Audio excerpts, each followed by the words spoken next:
Welcome back to Physics with Miyoshi. Today we're going to talk a little bit more about our kinematics equation. Average velocity is displacement over time, but I wanted to give you specific examples today, and we want to rearrange this equation to find out what about our distance and when we know our average speed and our time.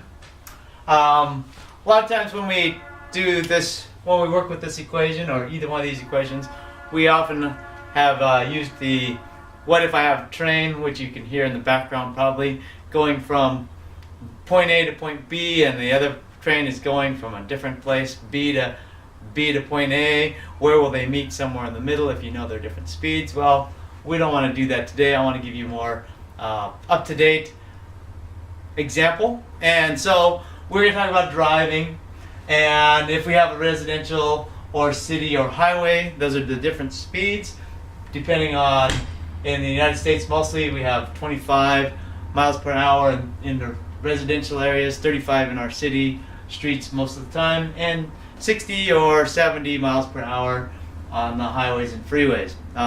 If we change that into our SI units, kilometers per hour, then we can have 40 kilometers per hour approximately.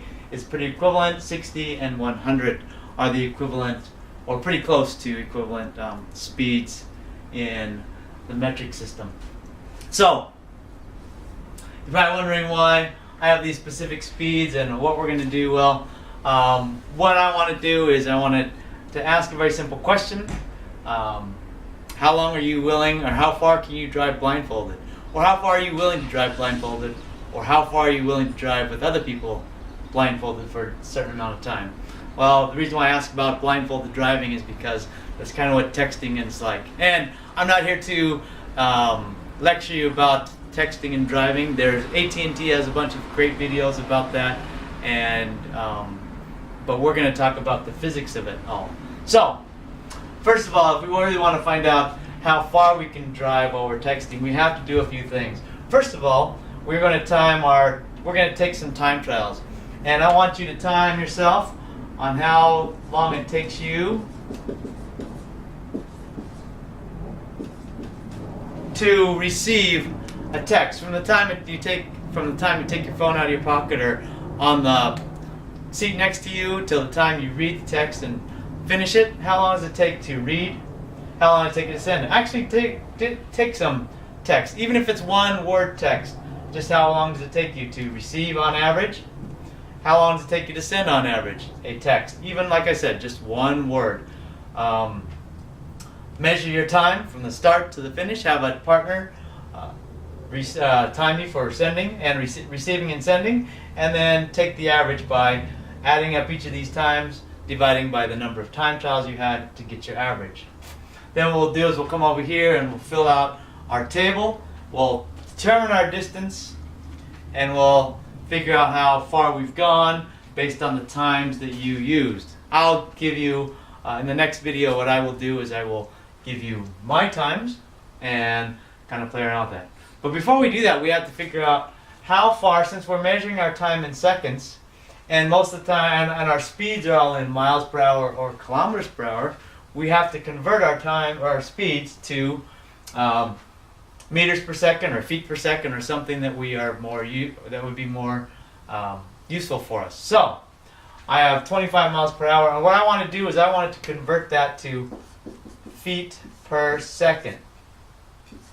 So how do I do that? Well, all I have to do is really look at my units, and if I want to change my miles to feet, I have to know how many feet are in a mile. So if I remember correctly, I have 5,280 feet in a mile. And then I want to get rid of my hours. I want to change it to seconds on the bottom. So what I want to do is I need to know how many minutes are in an hour. Or if I knew how many seconds were in an hour right off the bat, I could do that.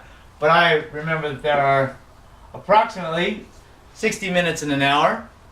And then to get rid of and then I know that I have approximately 60 seconds in a minute. Actually, I know that there's exactly 60 minutes in 60 seconds in a minute and 60 minutes in an hour, but you know, I try to be funny every once in a while. So, if I do this math, I find that I have 36.67 feet per second. Now, instead of trying to remember a bunch of different conversion factors, I just try to remember these things that I know.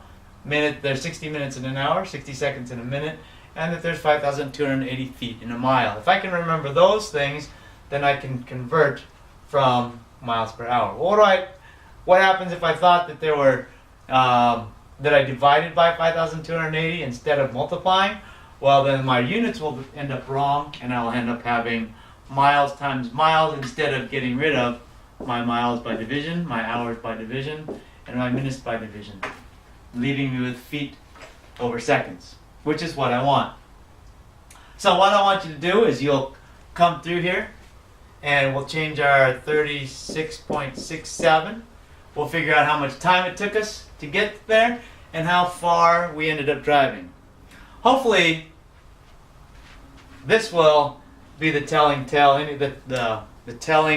piece anyway, because how long do you really want to drive blindfolded, or how long do you want to be on the road with somebody else who's driving blindfolded for that amount of time? But we're going to see how far we end up going with each of those different scenarios. So, next time on Physics with Miyoshi, we will figure out exactly how far we went and however much time it took us to send and receive those texts. Tune in next time on Physics with Miyoshi.